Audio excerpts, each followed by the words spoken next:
Welcome back, everybody, to the Nerdcore Podcast. The podcast reviews movies and talks that nerd shit. This is episode 370, and it is our second review for International Film Month here at the Nerdcore. And as always, it is the Nerd on here to host the show alongside my wonderful co-host, Young Yoda. What's up? What's up, everybody? Welcome to the regular show. The main show, bro. The main show. I mean, Keon's not even here. Nope, he's not even here. You're probably wondering, like, wait, what the hell? Y'all stream too? You saw stream on Mondays too? No, we're just in a really big hurry, and I'm not about to schedule this on you on Patreon. So, cool. You guys get a switch up from YouTube to Twitch gang, right? Yeah, that's right. Twitch gang. No, just for today. Patreon supporters will still get the good old. They will get the Sup Geo, sup Eden. Eden's confused while we're here. We don't know either. Sorry, Eden. But too much in a hurry. Just literally finished this movie after coming back from shooting a project of mine. So I'm really. And I've been done with it. Huh? I just wanted to say I've been done with it since yesterday. I know. Biology owned my ass yesterday. But if for those of you who don't know what we're doing here, and it's going to be a lot of you, I know. What are they doing? It's Monday and a holiday. Yeah, you guys still work during the holiday, huh? But today is our good old second review, and we're going to be reviewing Abbas Kiarostami's Close Up. And not a porn movie. Not a porn movie. Oh, not a porn movie. I mean, not even any genitalia at all. Nope. Just some good old-fashioned movie making here. And what's it called? This film comes to us from Iran, and it is my first pick of the month. And the way it's looking like right now, we're doing well. We're doing well, but also it looks like next week is going to be another movie from this director because somebody hasn't hit us up with Dororo yet. Luis. Where's my Dororo? Dororo. So, yeah, we're going to go ahead and get it. Oh, Brett, I'm so sorry. How are you doing? How was your Labor Day? I mean, it's been pretty chill. I played my first round of Fall Guys. Did absolutely fucking horrible. I made it to the third round one time. No crown yet for me. But if anybody else wants to ask us how we're doing in the chat, that's totally up to y'all. We're totally grateful for it. Feel free. Wait, hold up. What? Oh, this man. Dororo, Luis. You said you'd get us a movie that we cannot find absolutely anywhere on streaming services or Dororo. Dororo. 2007. 2007. The live action, not the cartoon. Not the anime. What's going on? This man needs to write down shit. Yeah. You wrote it down. That's the thing. Remember? We were there for the live show. This man needs to write down shit where he can find it again. Yeah. But I'm pretty sure if Michelle would have asked him, he would have gotten it. Oh, yeah. You would have been right on it that day. We already know that. Yeah, we know that. But look, man, we're going to go ahead and get into this. This is our first movie ever doing anything remotely with... Oh, well, no, not the first one. We did Persepolis, and that was a co-production between France and Iran. Yep. So, it's like the second time. Hold on. What did Luis say? Send me the name because I was wondering what Dororo was on my notes. That is the fucking name, bro. That's the name of the movie. Dororo. Yeah. Wow. Yeah. No, come on. Let's be real. It's Dororo. Yeah. Dororo. So, let's go ahead and get into this, my friend. I'm going to go ahead and read for you all for a bit. And if you guys have not watched this film, then this is your chance to go ahead and say, I'm out because of spoilers. If you don't care about spoilers, and then go ahead and keep going. Either way, your spoiler warning is in effect in 5, 4, 3, 2, 1.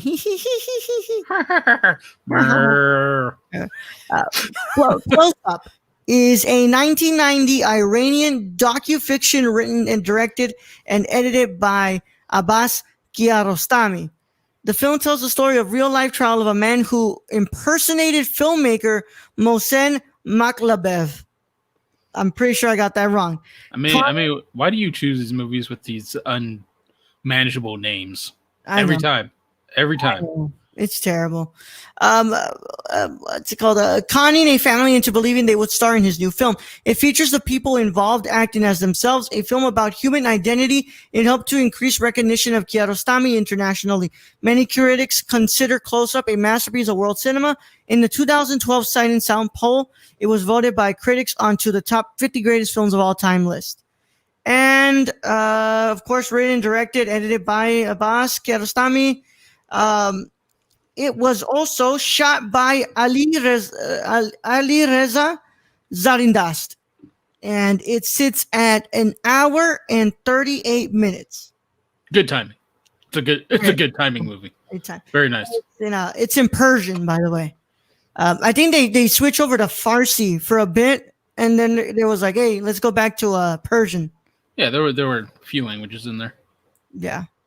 Makmalbaf. Malbaf. Thank you, Jeff. Makmalbaf. Okay. Awesome language the Persians have. I just can't pronounce shit. But it's so this is our second film. This is my first introduction into Abbas Kiarostami and Iranian new wave cinema as well. And excuse me. This does not disappoint. This did not disappoint at all. This film does an incredible job of blending the lines between fiction and reality and really telling the story of a poor man who absolutely had nothing going for him, and he just wanted to pretend to be this man and see how far he could get, out of pretending to be this filmmaker. And it's just an incredible story about not just respect for the person who he's trying to impersonate, but a whole analysis of what Iran is going through at the time. And really how us as humans, especially artists, this sort of an imposter syndrome that we all have. Like, oh, well, if I'm not making anything, can I truly call myself an artist? And this man was poor. He couldn't even, have money to give his kids. He let alone be able to pursue a career in filmmaking. So he just impersonated this filmmaker. And it went a little bit too far. Brad, what are your initial thoughts on Abbas Kiarostami's Close Up? So I know you just finished this today, so I'm guessing you didn't have time to go back and read read what this movie was about. So you give it to me. So it's basically it's a documentary in a way, but it's filmed in such that it's not actually a documentary. It's almost a documentary because none of these people are actors. Of course. So the man you're seeing, being on trial, he was actually put on trial. Yes. The family, that's actually the family. Mm-hmm. So he actually did all this shit to that family. And I'm guessing that was the actual judge. And then so everyone's roles in this is what actually happened.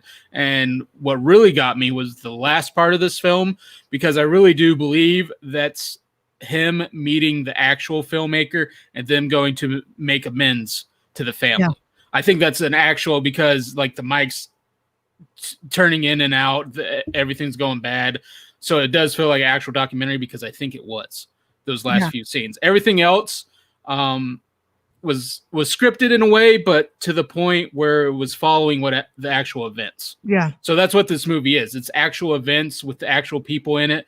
Just and the same man. Yeah, it's a reenactment with the actual people in it. Mm-hmm. Which to me, this is kind of the first time I've seen something like this that wasn't cheesy or hokey on television, like Unsolved Mysteries or something. Yeah. But I got to say, the story brought me in right away and held me. And that's why I think this movie is just so great when you watch it, is because I mean, it's nothing like huge. Like, it wasn't like in middle of a war zone or big explosions, Michael Bay-esque. Of people talking. It really is. And it's just going over events of how a man wanted to impersonate or did impersonate a director, and going through the trials he put this family through, and then how all that happened. Yeah. And it's really intriguing in a way, because you wouldn't think this would be the most fascinating story, but yet you're sitting there and you're watching this. And really my attention was fully on this movie. I got to say, the cinematography to me wasn't the best. Best. I mean, but it's a docuseries, but at the same time, I don't think it mattered.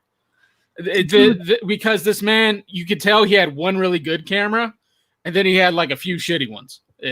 You could tell. That was the point, though. It was the point. I mean, in the trial, they were shitty cameras, which, kind of makes sense. Yeah. So I think he really captured a documentary. That's really what he did. It was reenacted, but he really captured the essence of a documentary. Yeah. And for that, I got to say, I think anybody who's going into filmmaking like you, if you want to get into making documentaries, this is a really good film to watch. Mm-hmm. I'm surprised. So I've always heard, of course, I mean, Gio's my friend, AK, Isaiah, all these friends I have, like, they're always been like, yo, Kiarostami. They're always bringing him up. And I'm like, man, I really got to check this guy out. I've gotten this far without, actually watching a film by him. It's kind of like a Tarkovsky moment. It's just, it's one of those, again, I'll say the U.S. has this insulated bubble where only so many directors get through, and everything else, every other country we're warring with, we don't really hear about their directors. Russia had Tarkovsky, and Iran, has this one. And Taiwan had freaking Yang, man. We didn't even know about Yang. Well, I completely, so everything that's not the trial is composed, framed, and shot so beautifully. I mean, they did an amazing job on the restoration for this, for Criterion, because that I want whatever film stock he shot on, if there's a photograph version of it, because it was beautifully captured, and just the way that he frames them sitting down and talking in the house, and then the way that even then, just the taxi driver was just walking outside the neighborhood, kicking that little bottle. It's like, I didn't want to stop looking at it. I was like, oh my God, man, just the way that Kiarostami is kind of framing this. And he's also just letting the camera just move along with them. And then once you're in the trial, and that's where it really gets documentary, because, it's not staying on what's it called, on the guy who's impersonating the filmmaker. It's moving around. Yeah, it's like, going to families, it's going to the judge. Yeah. He did a really great job just in all this film. I mean, this was a lesson. It's kind of like Yang, where we get the idea of, wow, this was a really foundational filmmaker for a lot of films that followed. I feel like this is also one of those. And if we go and look more at other films past this, we'll see some similarities to it. Yeah. And once again, I mean, this is another one that I think that someone's going to have to pick for what's it called, for cinema condition, because there's so much being discussed here about identity. And, to me, the thing that is coming up the most is the whole imposter syndrome, because, like, we think about it, how many poor children out there aren't living with these grand ideas for a movie? They just don't have the opportunities that higher class people have. Doesn't it make you feel a bit privileged in that you can actually go to school for this, and you have kids in all these different foreign countries, and they're basically set because they're basically set at a tier level that these are the jobs they'll be working. Like they really don't have these ideals or dreams to aspire to anything better because they're stuck in that kind of class system. Yeah. The way that the film was still dramatically tells the story by starting with that's the thing. 16 minutes before the freaking title gets brought up. It just opens with them going on their way to make the arrest and just talking in that car. And just the way that it's framed and the dialogue is just so interesting. The way that just... It keeps you focused just on this whole story. And that's what I'll say. To me, the cinematography, the music, all that wasn't necessarily perfect, but the story was perfect, and the story was really the big thing Yeah. in this. That and the dialogue, that was really the big thing in this.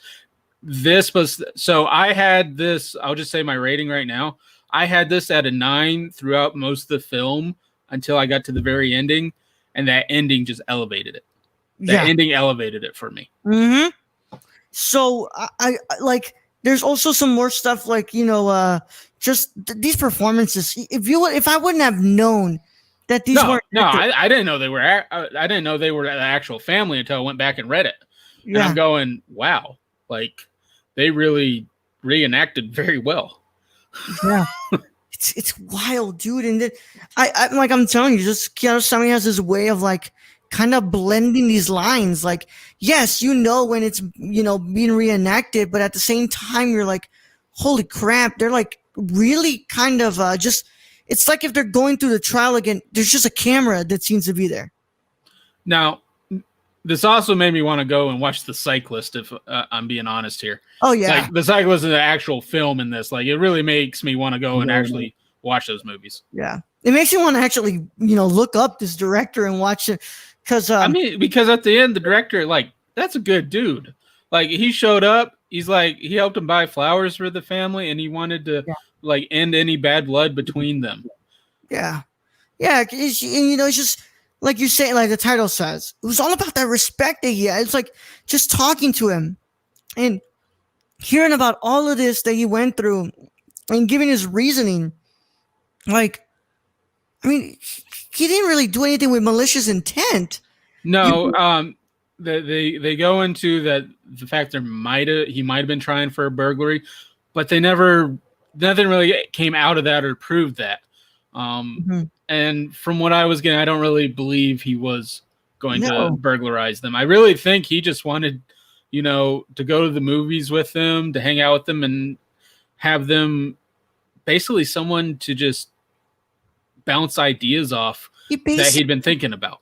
He basically did, in a more extreme form, what movies do for us. He wanted to escape from his life as a poor man who couldn't even bring any money, any food to his children, and he just wanted to transform into this different person, so that way, for like in a good amount of time, he wouldn't have to remember that outside of this shell of a person who he isn't, he's sadly somebody who's stuck in a classist system inside a country that literally just went through a revolution, and soldiers just literally opened fire on their own citizens. Well, and you hear, that's another great thing about this movie. It actually tells you about that time frame, what's going on. Yeah. You have this family that's full of engineers, the main family that he was acting towards.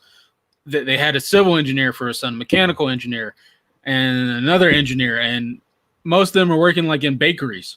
Yeah. Like there's no jobs for even the highly educated. Mm-hmm. So that makes you think, like, if they can't get jobs, what do you think everybody else? Yeah, how do you think everybody else who's at the bottom of the bottom is about to get? Like, they're gonna result to, possibly having to do crime and stuff, man. It's crazy. Yeah. It's like Kiarostami, like Edward Yang has this great way of like setting up Taiwan and how beautiful it looks and how incredible the cityscapes, but Kiarostami has this way of like showing us Iran at the time, and really kind of without needing to have this set piece of a gunfight or whatever, right? That any other country would have put in here. Mm-hmm. Like it's just through words and the actions of these characters. You're like, look at this. This was my country at the time. And honestly, there wasn't really much action in this film. Oh, it was.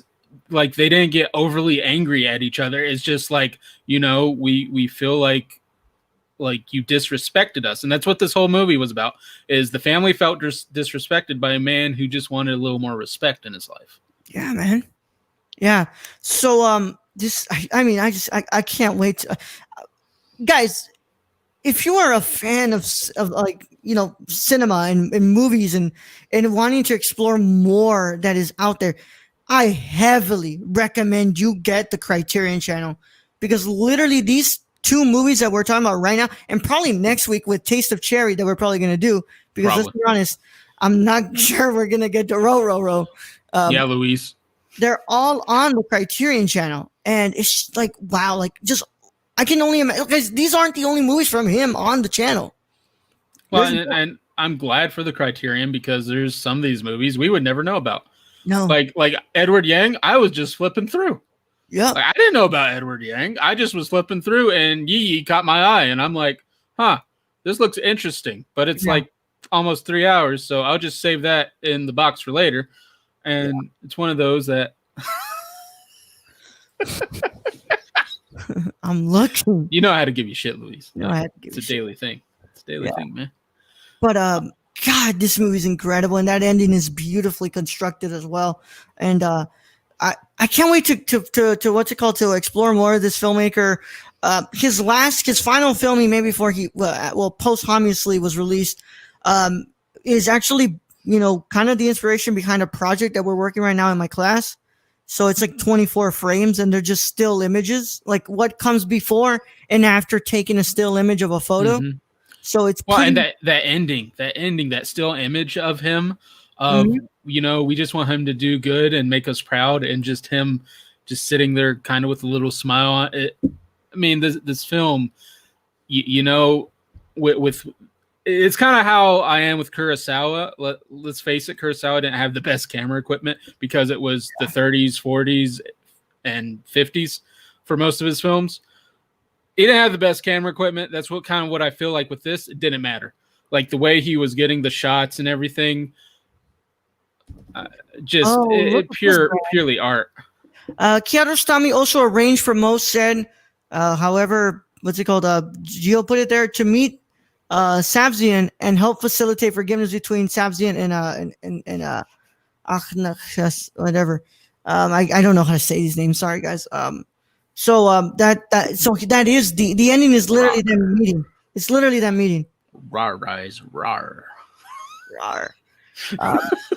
This is literally that was literally the ending, man. Yeah, and this makes me want to take a look at that director more too, because and as Gio said, the most angry person was the son, and honestly, he wasn't angry. He was like, you know, we just feel like we were deceived, and you know, we just want back.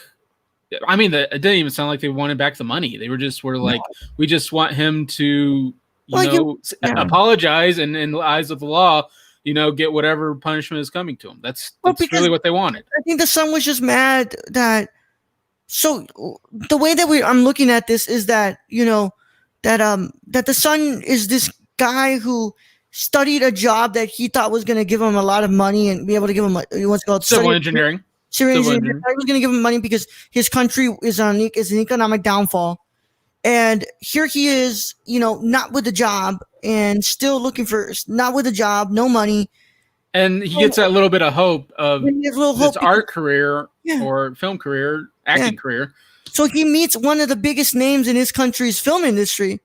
And it's like, okay, maybe I have something going for me because I love cinema and I love art so much. For it to just be an impersonation, and I understand why he'd be angry. Yeah, I mean, I get that, but at the same time, this family didn't even seem that angry. They were just like, this happened in the eyes of the law, give him whatever punishment. And at the end of that trial, they were like, yeah, we forgive him. You just don't want him to see him take advantage of anyone else again. Yeah. So what's it called? Hold on here, man. What's it called? Sabzian did die in 2006 from a heart attack. Yeah, at 52. So that's a real sad. And the director he was impersonating is still alive, like in his 80s. Oh. So that, again, this brings up, even that brings up this whole class system of, because of where he came from, they probably die a lot earlier just due to stress and diet. Yep. So, God, I love this film. I'm going to go ahead and give this to Brad first for him to rate, and then we'll go ahead and do mine, and we'll get out of here. Like I said before, I had most of this film at a 9 throughout most of it, just because the story was great. Like I said, cinematography, this isn't the best cinematography, but he didn't have the best camera equipment. That's really how I feel. So I can't really put that on him. But like you said, the way he framed it, some of his shots were really beautiful, and they were. Some of the music really hit well, but most of this didn't even have any music. It was really just certain points of it. But that ending where he meets the actual director, and it's an actual documentary at the end there, and they're following him in the van, the mic's cutting in and out, and then that music hits when they're on the motorcycle. Thank you for being here, Jerry. I mean, that just elevated this movie to a 10 for me. Yeah. With that ending. 100% agree with you, bro. And we're at 10 viewers, so 10 out of 10. I cannot believe I've been sleeping on this man for as long as I have. And now this makes me want to watch the director too that he was impersonating. Well, it's a cyclist. Yeah, I want to go watch the cyclist now. Yeah, this is incredible. It's crazy how great of a performance you get out of the people who literally live through this. It takes an incredible director to be able to pull that out, man. So we're doing a second 10 this week. I'm giving it a 10. I can't justify giving it any less. Yes, the cinematography is kind of crappy at times, but again, that's the equipment to me. It's that really well, and that's the film equipment they had. It's the same with Kurosawa. Like the shit Kurosawa is able to do with natural lighting with the crappy equipment he had in the 30s and 40s astounds me. So that's how I get with this is, the some of the shots, pretty fuzzy here and there. I got to give it to Criterion Channel for, what they did with this. It's just looking beautiful on my TV. I mean, some of those shots, so like the one where there's one particular where he's taken outside the window, like the dude's looking outside, looking at and you have that lamp, the lamp with the cool design on top. I thought that was a beautiful shot. That's what I really remember. Every time he's looking through the shade, through that, what's it called, through the curtain. Yeah, I was like, oh, this is beautiful. I love the way it just looks and kind of making it seem as like this whole dreamscape like type of look. I love this movie. I just got to bring this up. You know how much the family like wasn't angry. You had the mom asking if he was going to come back at the end. And they're going to make eggs for him too. Yeah. And the son who was angry and knew he was an imposter still served him the food. Yeah, it's almost to the point where they feel really unbothered by it, but they know like he can't do this to anyone else. That's really what it feels like. They were like, yeah, he kind of duped us, but we'll just take him to court because we don't want him to do it to anyone else. It's like, we lost a couple of money, but we're over here in the U.S. like they want you to throw away the key for that shit. Ooh, bro, put you in jail for like 50 years, man. Never see the light of day again. Yeah, and it's incredible. I recommend everybody go watch Close Up. An hour and 38 minutes doesn't really take that much time out of your day. I gotta say, also, if you're not subscribed to the Criterion Channel at this point, it's worth it. It's worth it. Criterion. Get talk to us. We'd love to be sponsored by Criterion. I mean, we're fans here. Yeah, and shout out to our Patreon supporters because you guys allow us to have that subscription. Yeah, allow us to have that subscription, man.